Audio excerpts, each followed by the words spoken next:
और मेरी बहन प्रीति छोटे से थे। जब हमारी सगी माँ की मृत्यु हो गई तो कुछ साल बाद हमारे खातिर पापा ने दूसरी शादी कर ली। दूसरी माँ यूं तो बहुत अच्छी थी, लेकिन पापा से बात बात पर लड़ती रहती थी और कहती कि मैं इस शादी से राजी नहीं थी। मुझे तो जबरदस्ती फंसाया गया है। हम दोनों बहनें उनकी बातों से सहम जाती थी। हालांकि मेरे पापा बहुत सज्जन और शरीफ इंसान थे। मोहल्ले वाले उनकी इज्जत करते थे और कोई भी उन्हें बुरा नहीं कहता था। पापा हमारी वजह से उस औरत के जुल्मों पर चुप रहते, क्योंकि वो पापा से तो जरूर लड़ती थी, लेकिन हमसे प्यार भरा व्यवहार रखती थी। हमारा ख्याल भी इस तरह करती कि हमें अपनी सगी माँ की भी कमी महसूस नहीं होती थी। उन दिनों में चौथी में और मेरी बहन दूसरी क्लास में पढ़ती थी। पापा जो कमाते माँ के हाथ पर लाकर रख देते, मगर वो रोज लड़ती कि तुम बहुत थोड़ा कमाकर लाते हो, जिससे घर का खर्चा ठीक तरह नहीं चलता। मुझे मेरे घर वालों ने किसी भूखे और कामचोर के पल्ले बांध दिया है। मेरी तो जिंदगी बर्बाद हो गई। पापा गरीब जरूर थे, लेकिन हम उनसे बहुत प्यार करते थे। वो कभी भी खाली हाथ घर नहीं आते थे। जब भी वो शाम ढले लौटते, उनके हाथ में हमारे लिए खाने पीने के लिए कुछ न कुछ जरूर होता था।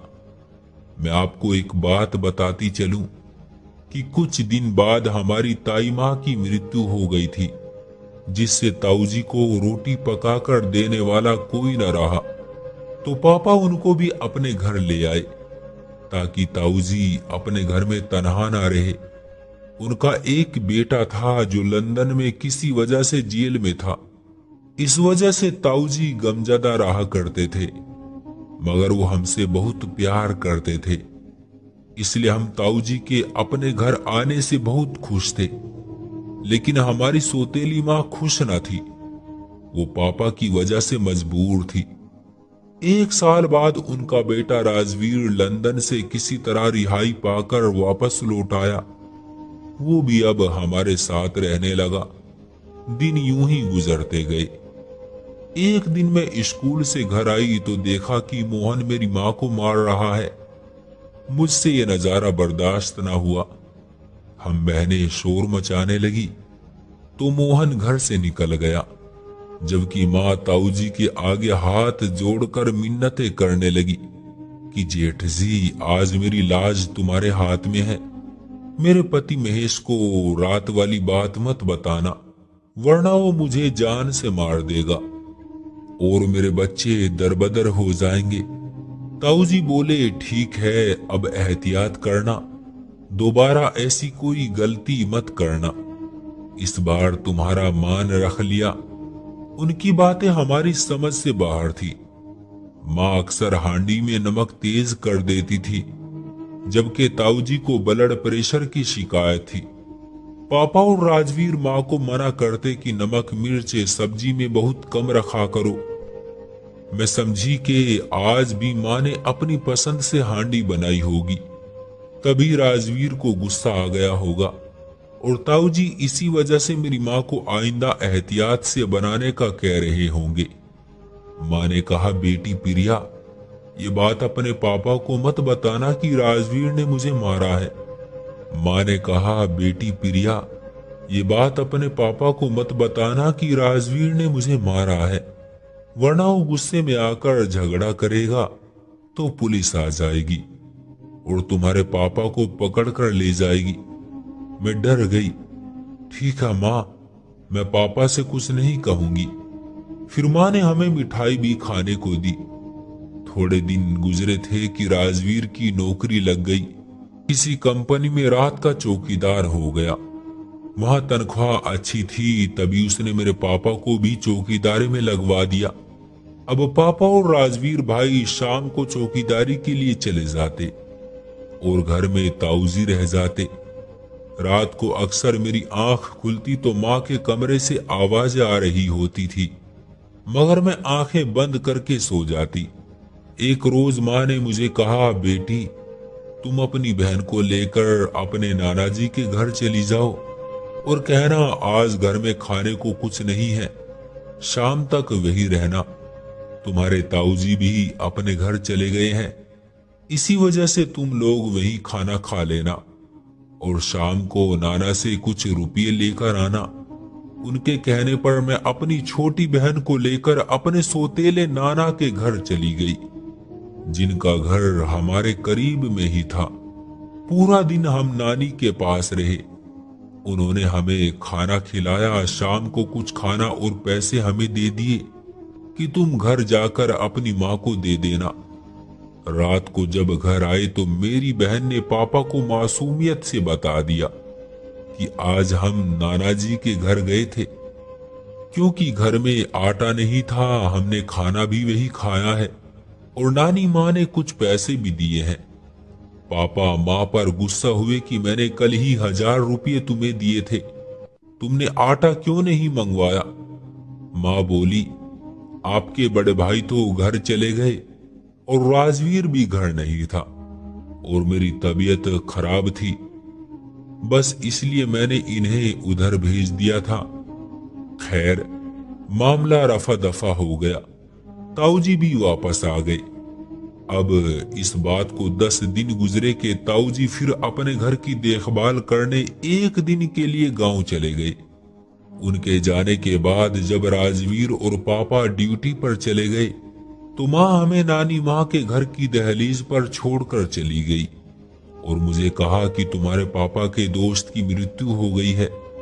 आज रात तुम्हारे पापा और मैं नजदीकी गांव जा रहे हैं, नानी को बता देना, मैं सुबह तुम्हें ले जाऊंगी, रात को तुम वहीं सो जाना।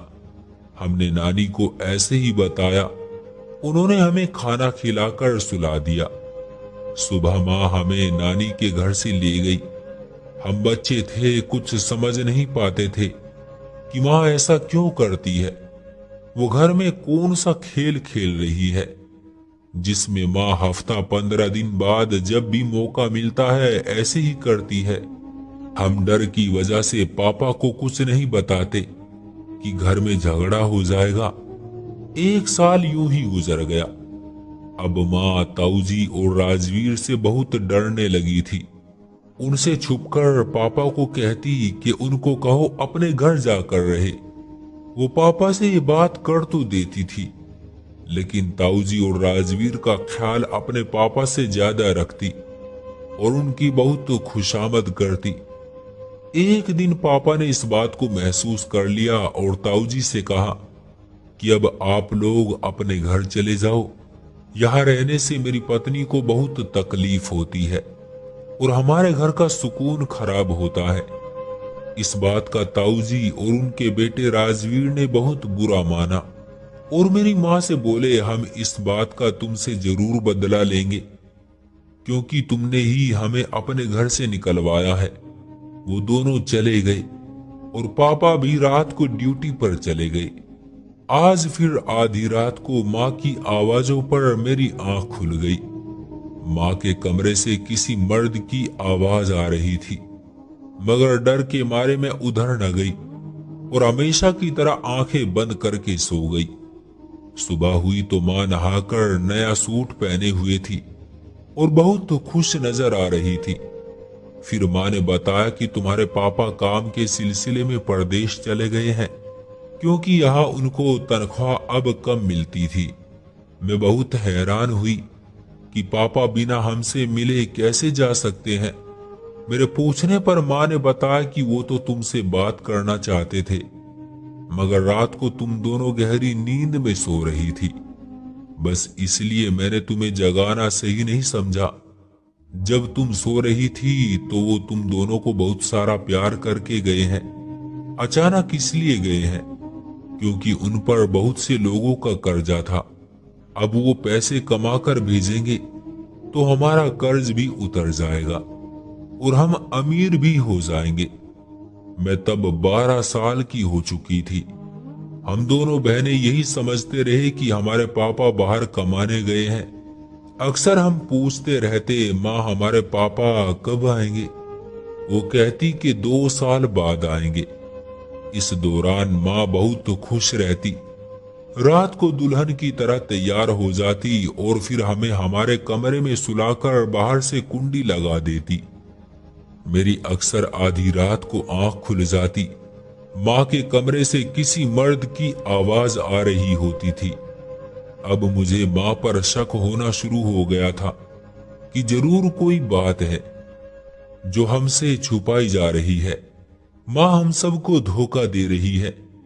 आखिर आधी रात के वक्त कौन आता है जिससे माँ दुल्हन बन के मिलती है? और राजवीर तो इस तरह नाराज होकर गए थे कि कभी ना आएंगे।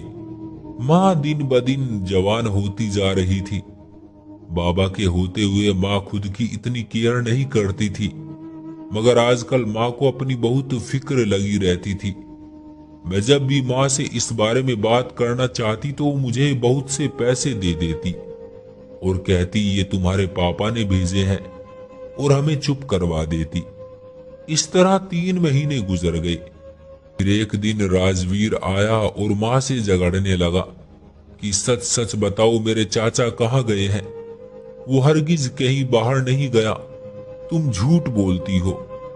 तब माँ ने कहा कि शराफत इसी में है कि तुम चुप करके चले जाओ और इस बात का जिक्र किसी से मत करना, वरना मैं अपने बाबा को बता दूंगी कि तुमने मेरे जेवर मुझसे हथिया लिए हैं और बहाने बहाने से रुपये भी लेते रहे हो। और जिस दिन तंग आकर मैंने अपने पति के बारे में बता दिया कि तुमने उनको न जाने कहां गायब करवा दिया है, तो सोचो तुम्हारा क्या होगा। इस बात से राजवीर गुस्से में आ गया और मेरी माँ को बालों से पकड़ लिया। हम बहनें जोर जोर से चीखने और चिल्लाने लगी और वो डर गया और हमारे चिल्लाने पर पड़ोसी भी इकट्ठे हो गए। वो उस वक्त तो घर से चला गया, लेकिन जाते जाते कह गया कि अगर तुमने मेरे चाचा के बारे में कुछ न बताया तो मैं तुम्हारा भांडा जरूर फोड़ दूंगा। कुछ दिन गुजरे थे कि रात के वक्त एक बार फिर किसी की आवाज से मेरी आंखें खुल गई। मुझे लगा कोई बहुत तकलीफ से कराह रहा है। मैं दूसरे कमरे में थी। मैंने माँ माँ कहकर पुकारा। वो दौड़कर मेरे पास आई और मेरे मुंह पर हाथ रखकर बोली, चुप हो जाओ, आराम से सो जाओ, कुछ नहीं हुआ, कोई ऐसी बात नहीं है, आंखें बंद कर लो। रात का 1 बज रहा था। मैंने आंखें बंद कर ली और वो चली गई। अब मैं समझदार हो गई थी। मैंने महसूस कर लिया कि हमारे घर कोई गलत मामला हुआ है। सुबह मैं नाना जी के घर चली गई और उनको सारी बात बता दी। वो परेशान हो गए और उसी वक्त हमारे घर आ गए। माँ परेशान बैठी थी। उन्होंने माँ से कुछ प्यार से और कुछ रोब से पूछा कि क्या हुआ है। अब माँ ने बताया कि रात जेठ जी और उनका बेटा राजवीर आए थे। उन्होंने निखिल को जान से मार दिया है। निखिल का नाम सुनते ही नाना के पैरों तले से जमीन निकल गई। दरअसल निखिल मेरी माँ का कॉलेज फ्रेंड था। नाना जी ये सुनकर इतना परेशान हो गए, वो माँ को जबरदस्ती दूसरे कमरे में ले गए। बाकी सवाल उन्होंने बेटी से अकेले में पूछे। मैं दरवाजे से कान लगाए हुए थी। वो कह रहे थे, तूने निखिल को यहाँ क्यों बुलाया घटिया औरत? तू शादी के बाद भी नहीं बदली। अगर सब कुछ तेरे सामने हुआ है तो समझ ले कि तेरी जान भी खतरे में है। वो तुझे भी किसी दिन मार जाएंगे।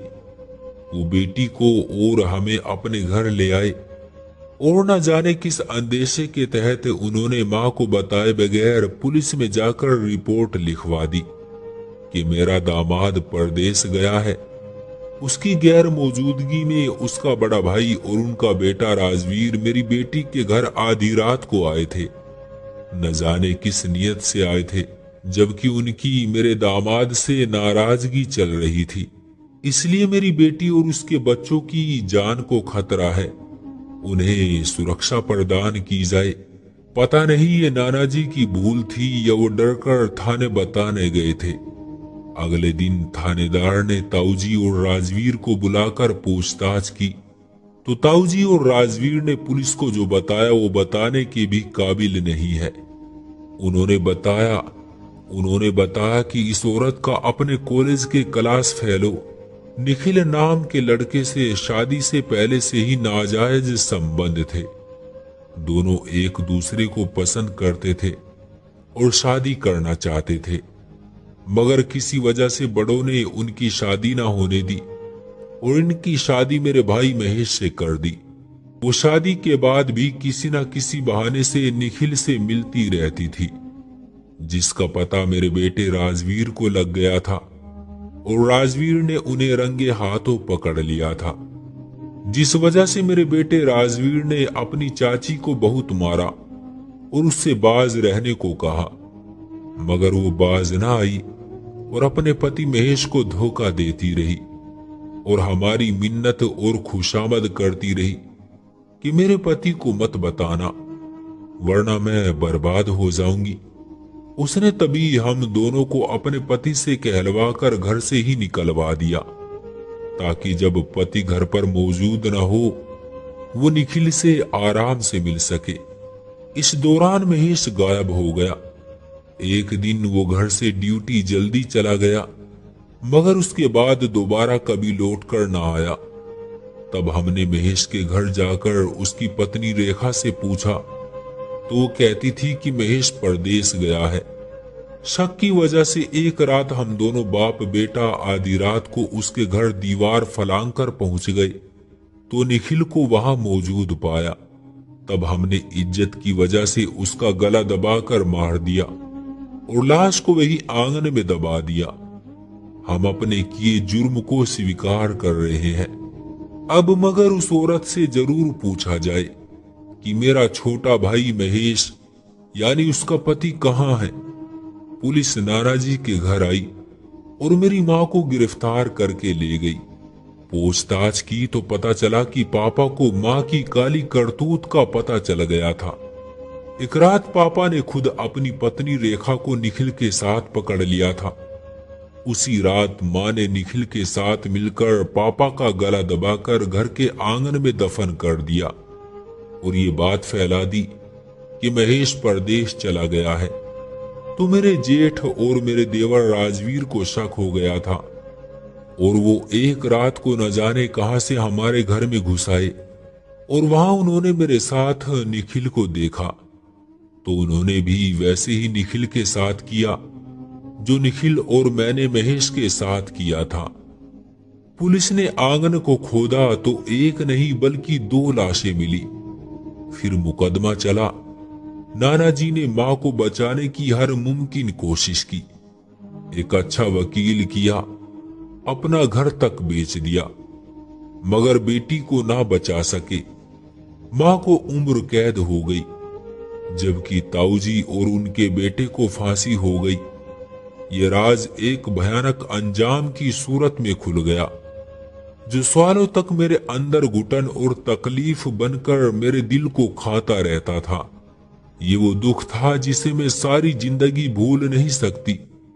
इसके बाद हमारी जिंदगी के दिन कैसे गुजरे और हम पर बड़े होने तक क्या गुजरी, ये अलग दास्तान है। आज मैं जब भी अपनी माँ के पास मिलाई के लिए जाती हूँ तो वो बहुत रोती है, रोज ईश्वर से अपने पापों की माफी मांगती है और सोचती रहती है कि काश ये गलती वो कभी ना करती। तो दोस्तों, ये थी हमारी आज की कहानी। उम्मीद करते हैं कि आपको भी पसंद आई होगी। आपका क्या कहना है इस कहानी के बारे में, कमेंट करके हमें जरूर बताएं। वीडियो को लाइक करके चैनल को सब्सक्राइब कर लीजिए ताकि आने वाली वीडियो आपको तुरंत मिले। मुझे दीजिए अगली वीडियो तक इजाजत। तब तक के लिए धन्यवाद।